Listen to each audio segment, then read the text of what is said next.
بسم اللہ الرحمن الرحیم۔ حضرت صہیب رضی اللہ تعالیٰ عنہ کا اسلام۔ حضرت صہیب رضی اللہ تعالیٰ عنہ بھی حضرت عمار رضی اللہ تعالیٰ عنہ کے ساتھ مسلمان ہوئے۔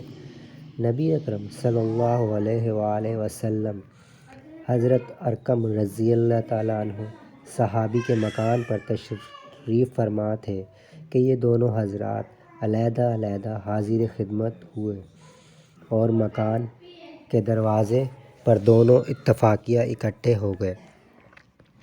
ہر ایک نے دوسرے کی غرض معلوم کی تو ایک ہی غرض یعنی اسلام لانا اور حضور صلی اللہ علیہ وسلم کے فیض سے مستفید ہونا دونوں کا مقصود تھا۔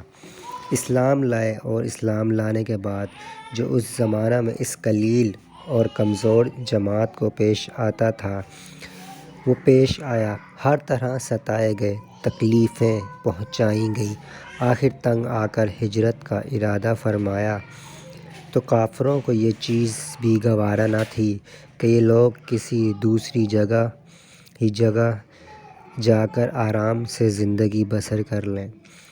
اس لیے جس کسی کی ہجرت کا حال معلوم ہوتا تھا اس کو پکڑنے کی کوشش کرتے تھے کہ تکالیف سے نجات نہ پا سکے۔ چنانچہ ان کا بھی پیچھا کیا گیا اور ایک جماعت ان کو پکڑنے کے لیے گئی۔ انہوں نے اپنا ترکش سنبھالا جس میں تیر تھے اور ان لوگوں سے کہا کہ دیکھو تمہیں معلوم ہے کہ میں تم سب سے زیادہ تیر انداز ہوں، اتنے میں ایک بھی تیر میرے پاس باقی رہے گا تم لوگ مجھ تک نہیں آ سکو گے، اور جب ایک بھی تیر نہ رہے گا تو میں اپنی تلوار سے مقابلہ کروں گا یہاں تک کہ تلوار بھی میرے ہاتھ میں نہ رہے۔ اس کے بعد جو تم سے ہو سکے کرنا۔ اس لیے اگر تم چاہو تو اپنی جان کے بدلے میں اپنے مال کا پتہ بتلا سکتا ہوں جو مکہ میں ہے اور دو باندیاں بھی ہیں، اور سب تم لے لو۔ اس پر وہ لوگ راضی ہو گئے اور اپنا مال دے کر جان چھڑائی۔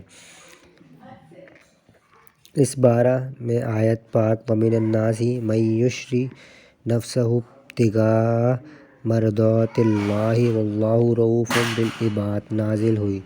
در منشور ترجمہ: بعض لوگ ایسے ہیں جو اللہ کی رضا کے واسطے اپنی جان کو خرید لیتے ہیں اور اللہ تعالیٰ بندوں پر مہربان ہے۔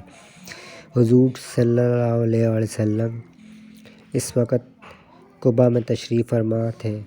صورت دے کر ارشاد فرمایا کہ نفع کی تجارت کی۔ صہیب رضی اللہ تعالیٰ عنہ کہتے ہیں کہ حضور صلی اللہ علیہ وسلم اس وقت کھجور نوش فرما رہے تھے اور میری آنکھ دکھ رہی تھی، میں بھی ساتھ کھانے لگا۔ حضور صلی اللہ علیہ وسلم نے فرمایا آنکھ تو دکھ رہی ہے اور کھجوریں کھاتے ہو۔ میں نے عرض کیا کہ حضور صلی اللہ علیہ وسلم اس آنکھ کی طرف سے کہتا ہوں جو تندرست ہے۔ حضور صلی اللہ علیہ وسلم یہ جواب سن کر ہنس پڑے۔ حضرت صہیب رضی اللہ تعالیٰ عنہ بڑے ہی خرچ کرنے والے تھے، حتیٰ کہ حضرت عمر رضی اللہ تعالیٰ عنہ نے ان سے فرمایا کہ تم فضول خرچی کرتے ہو۔ انہوں نے عرض کیا کہ ناحق کہیں خرچ نہیں کرتا۔ حضرت عمر رضی اللہ تعالیٰ عنہ کا جب وصال ہونے لگا تو انہی کو جنازے کی نماز پڑھنے کی وصیت فرمائی تھی۔